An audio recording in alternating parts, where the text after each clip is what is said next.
Welcome to the True Tomorrows podcast. Are you ready for another weekly science fiction probe? You know it. We're diving deep into the wildest galactic tales we can find from flash fiction. Buckle up. It's going to be a wild ride. Each week, we're bringing you stories that feel like blockbuster movies or epic novels, all crammed into a super concise and fun journey. Concise and mind-blowing. That's our motto. Be sure to rate and follow the show for more captivating True Tomorrows. Okay, so for this week's science fiction probe, our listeners have shared two flash fiction stories with us that really couldn't be more different. Yeah, totally different vibes. Right. So first up is Master Kong's Modern Lesson, which throws us into a future where a clone of Confucius, they call him Zian, is trying to bring some virtue back into a world drowning in cynicism and corruption. It's like a tough job. Yeah, uphill battle for sure. And then we've got Zombie Spaceship, Quarantine Void, which is, well, exactly what it sounds like. Nightmare fuel. Pure nightmare fuel. A zombie outbreak on a spaceship, trapped with no escape. The crew is fighting tooth and nail for survival against the undead. And maybe even a saboteur in their midst. Dun, dun, dun. So our mission today is to dissect these two tales. Let's crack them open. Figure out what makes them tick, what insights we can pull out of them, really get to the heart of what makes them so compelling. Agreed. We'll be looking at the challenges that Zian faces in a society that seems to have completely lost its moral compass. And the desperate fight for survival aboard the Starliner Aurora. Get ready for some surprising twists, profound questions. And maybe even a few chills down your spine. Okay, let's jump right in with Master Kong's Modern Lesson. Okay, so the story starts with a Senate session in the future. And it's total chaos. Sounds like a complete dumpster fire. Senators yelling, everyone looking out for themselves, no sense of working together for the common good. It really sets the stage for a society that has completely abandoned any sense of ethics or virtue. Paints a pretty bleak picture. Doesn't it? They were introduced to Zian. Our Confucius clone. Right, and he steps into this mayhem. The story describes him as having this sobering stillness about him, a sense of deep unease. He's basically this ancient wisdom personified, confronting the absolute mess of modern times. It's a powerful contrast. Really hits you right out of the gate. What do you think the author was trying to do with that, by setting up that contrast so starkly? Well, I think it really highlights the central conflict of the story, the clash between these timeless principles that Confucius represented, virtue, ethics, social harmony, right, versus this future that has totally lost its way. Yeah. It's not just that Zian is some kind of historical curiosity, a blast from the past. He embodies a fundamental challenge to this messed up status quo. Absolutely. Like, they brought him in for his strategic mind. But Zian quickly realizes, hey, strategy without ethics is pointless. It's a dead end. Yeah, you can't outsmart your way out of a moral crisis. Exactly. And then he says this thing about hope needing virtue as its foundation. It's like he's pinpointing the exact problem this future society is facing. Really cutting to the core of the issue. And then you've got Senator Magnus, this powerful figure in the Senate, who just dismisses Zian as a dusty relic. Talk about missing the point. So dismissive. Why do you think Magnus reacts so defensively? Like he's threatened. Yeah, it's fear. Fear of becoming irrelevant. Fear of his whole power structure crumbling. Because Magnus and his cronies, they've built their power on this morally bankrupt system. And Zian's presence, with all that he stands for, virtue, social harmony, ethical conduct, it's a direct threat to everything they've built. It shakes the foundation of their power. It's like he's holding up a mirror and they don't like what they see. But Zian doesn't back down. Yeah. He basically reminds Magnus that these ideas, these dusty relics, shaped empires for centuries, guided human conduct for millennia. Yeah, they built civilizations. It's such a sharp comeback, and it really underscores that these principles, these ideas, they have staying power for a reason. They're not just fads. Right. There's something about them that speaks to the core of what it means to be human, to build a functioning society. So what do you think that longevity tells us about what we need as a society? Even, a future high-tech society. It suggests that some ethical frameworks are just timeless. They endure. Right, because they're rooted in these basic human needs, right? Our need for order, for cooperation, for a shared sense of values. To feel connected to something bigger than ourselves. Exactly. And Confucianism at its heart, it provides a framework for cultivating those very qualities. So when Magnus dismisses Zian, he's not just rejecting an old man. He's rejecting a set of principles that could potentially dismantle his entire power structure. Yeah, scary stuff. Makes you think, right? Definitely. Okay, so Zian realizes, like, okay, maybe the Senate is a lost cause. So he takes a different approach. He establishes this academy in a rundown part of the city. Not in the halls of power. Nope. And the students he attracts are all these marginalized individuals, people who've been pushed to the fringes of society. It's almost like he's bypassing the corrupt elite and going straight to those who are most open to change because the system has failed them. Going to the people the system has left behind. Yeah, it's an interesting strategy. Why do you think he chooses this specific location and these specific students? Well, it speaks to the idea that real change often starts from the ground up. From the grassroots. Right. It comes from those who have the least to lose, those who have been hurt by the way things are. These marginalized folks, they've experienced the consequences of the Senate's moral decay firsthand, so they might be more receptive to Zian's message. Because they have nothing to gain from the status quo. Right. And by setting up shop in a decaying area, he's also making a statement like, hey, hope can bloom even in the most neglected corners of society. Even in the ruins. And then there's his teaching method. He doesn't just, lecture. He doesn't bore them to death with dry recitations of Confucius's teachings. Nope. He tells stories. What do you think the power of storytelling is when it comes to conveying these complex philosophical ideas? Well, stories make things relatable. They help you connect on an emotional level rather than just, intellectually. Instead of just laying down rules, Zian uses these narratives to illustrate the importance of empathy, integrity, social harmony. Bringing these ideas to life. Exactly. His students, they start engaging in debates, asking questions. It's not just about blind acceptance. It's about critical thinking. And that leads to one of the most powerful moments in the story, where Mira, one of his students, asks this really insightful question like, hey, if Master Kong was so wise, why isn't the world perfect? It's such a good question. It's the question we all grapple with. It is. Why is there suffering? Why is there evil? If there's this blueprint for a good life, why is the world still so messed up? Deep stuff. And Zian's response is so crucial. He explains that virtue isn't a destination, it's a journey. It's a process. Right. Something that every generation has to actively pursue, adapt, and redefine for their own time. You can't just rest on the laurels of past wisdom. He actually says, my master laid the path, but we must pave it anew. I love that. It's like this call to action. It is. It resonates with the idea that we're constantly learning and adapting. That's how individuals grow, and that's how societies progress. It's not about reaching some perfect state and then kicking back and relaxing. It's about constantly striving to be better. Always growing, Right. always evolving. How do you think that idea, that virtue is a continuous journey, connects to our own understanding of personal growth and how we try to make our society a better place? It highlights the need to be engaged, to question, to reflect. We can't just rely on the wisdom of the past. We have to apply it to the challenges of today. It's a dynamic process, not a static one. And it takes effort. Absolutely.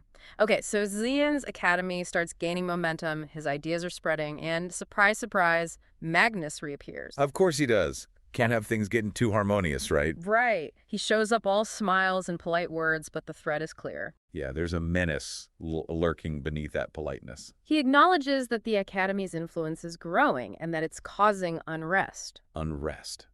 As if people questioning the status quo is a bad thing. Right. And he blames Zian's radical teachings for this so-called unrest. What do you think is going on there? Why use that kind of language? It's a classic power play. Yeah.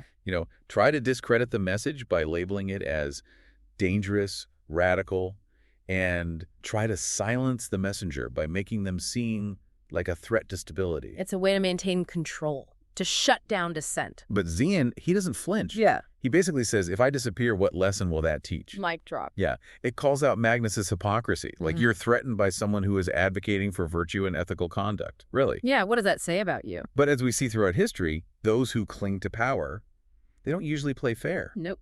They escalate. The academy gets burned to the A ground. blatant act of violence. And Zian's reaction is so unexpected, he doesn't fall into despair. Instead, he feels this grim satisfaction. Almost like he knew it was coming. Yeah, like this dark validation that his message had hit a nerve, that it was powerful enough to provoke this kind of extreme reaction. It shows that they see him as a threat. But burning the academy, it's not the end. It backfires. The students, they don't disband. They just become more decentralized. They continue spreading Zian's teachings Through acts of defiance. through asking uncomfortable Yeah. questions. They become this underground movement for change. And Magnus realizes you can silence a person, but you can't silence an idea. It's like trying to put out a wildfire with a garden hose. Exactly. And then we have Mira's return. She comes back, and even though she's aligned with these corrupt powers, you can see that Zian's message has gotten to her. She's starting to question things. She's having second thoughts. It shows that even within these seemingly impenetrable structures of power, there are cracks. There's hope for change from within. There are always cracks. And the hug between Zian and Mira at the end, it's this beautiful symbol of the lasting impact of his teachings. It's about connection. The story ends with this thought. Master Kong's true victory lies in instilling the desire for a better world, not achieving immediate perfection. What do you think about that? It's a powerful way to think about change, about progress. It's not always about grand sweeping revolutions. Sometimes it's about planting seeds, about nurturing the desire for something better. It's about the long game. Exactly. And the story leaves us with this image of the dawn-breaking, new beginnings. It's hopeful, but it also acknowledges that the struggle continues. Yeah, it's bittersweet. Okay, let's shift gears. Time for a completely different kind of story. Let's dive into our next science fiction probe, Zombie Spaceship, Quarantine Void. From philosophical musings to pure visceral horror. What a contrast. What were your initial impressions of this story? It was like a punch to the gut. We go from this contemplative story about societal decay to a straight-up fight for survival against a terrifying, relentless threat. Yeah, no time to ponder the meaning of life when you're running from zombies. Right. The story opens on the Starliner Aurora, and everything seems pretty normal. We meet Anya, who's just looking forward to some well-deserved shore leave after a long voyage. She's earned it. But then there's this unsettling encounter with Jake, the new comms tech. Red flag. Big time. He's got this off-kilter laughter and two wide eyes that immediately give you the creeps. Like, something's not right with this guy. It's that subtle foreshadowing that makes horror so effective. Yeah, that feeling of dread that slowly builds. It puts you on edge, waiting for the other shoe to drop. And then it drops hard. Hard and fast. Screams erupt from Cargo Bay 3. Gruesome sounds. Pure chaos. It's this sudden and brutal descent into a nightmare. Panic mode. And what's really unsettling is the ship's AI. It starts spouting these calm, reassuring messages that are totally useless in this situation. It's following protocol. Blindly. But the protocol wasn't designed for a zombie apocalypse. But the irony is almost comical. But then the crew realizes the true horror of their situation. They're trapped. On a spaceship. With rapidly multiplying zombies. And no way to call for help. It's like the worst case scenario. And Anya, who moments ago was just dreaming of shore leave, she suddenly finds herself thrust into a leadership position. She becomes the acting captain. Talk about trial by fire. What does this sudden shift in responsibility tell us about how people react in crisis situations? It shows that leadership can emerge from anywhere when the pressure is on. It's not always about rank or title. Anya, she's just a regular crew member. But when faced with this unimaginable horror, she steps up. She takes charge. Her focus on getting to the bridge, warning the passengers, trying to isolate the infected, it demonstrates her quick thinking and her ability to stay strategic even when everything's falling apart. She's cool under pressure. But then you have Jake. Our creepy comms tech. And he's surprisingly resistant to the idea of sacrificing the infected to save the rest. Even though that's the logical thing to do. It introduces this really uncomfortable ethical dilemma into the story. Yeah, it's not just about survival anymore. It's about the moral choices you make when the stakes are life and death. It forces Anya to grapple with this awful question. Is it okay to sacrifice a few to save many? Where do you draw the line? And Jake's emotional response, while understandable on a human level, it just clashes with the stark reality of the threat. It's a luxury they can't afford. Every second counts. The author's descriptions of the ship's corridors as Anya and the others try to make their way to the bridge are just terrifying.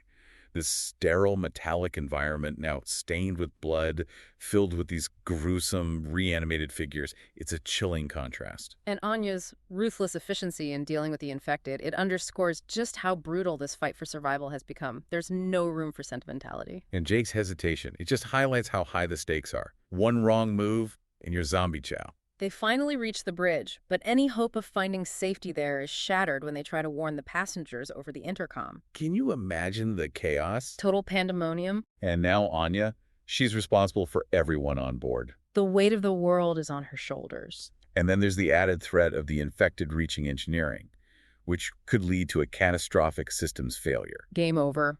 Anya tries to arm Jake, even though she's suspicious of him, because they need all the help they can get. Desperate times. And their determination to fight these relentless hordes of undead, it really speaks to that primal human instinct to survive, to fight for your life, even when the odds are stacked against you.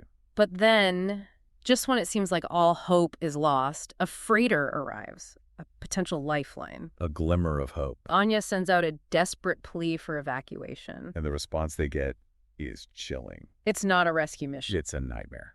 The freighter crew, they're amused by the whole situation. They reveal that this outbreak wasn't an accident. It was a planned science experiment. A science experiment. It's pure evil.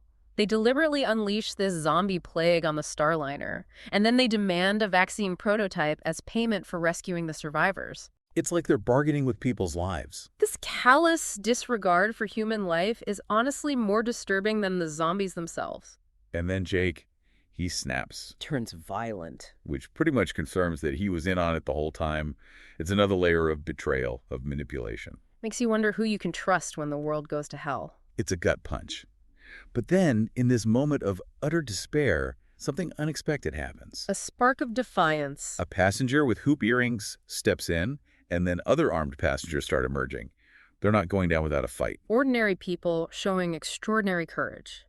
They're not willing to be victims. And this sudden wave of resistance, it changes everything. Anya's determination is reignited, and the focus shifts from just trying to survive to actively fighting back. They're not just running anymore, they're taking a stand. So we've got these two incredibly different stories, but they both explore these profound aspects of the human experience. Master Kong's modern lesson delves into the enduring power of ethical principles, even in a world that seems to have lost its way. It makes you think about how timeless wisdom can challenge corrupt systems and inspire hope.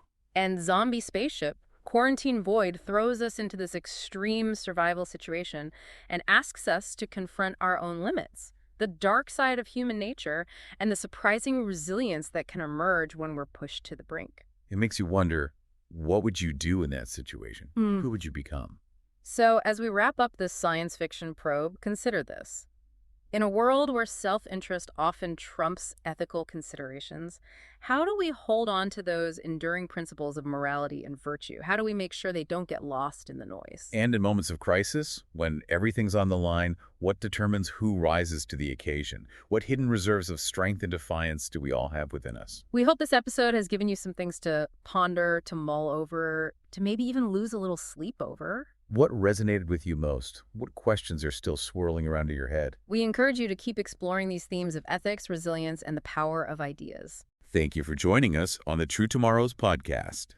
Be sure to rate and follow for more mind-bending journeys into the realm of flash fiction. Until next time. Keep exploring the True Tomorrows.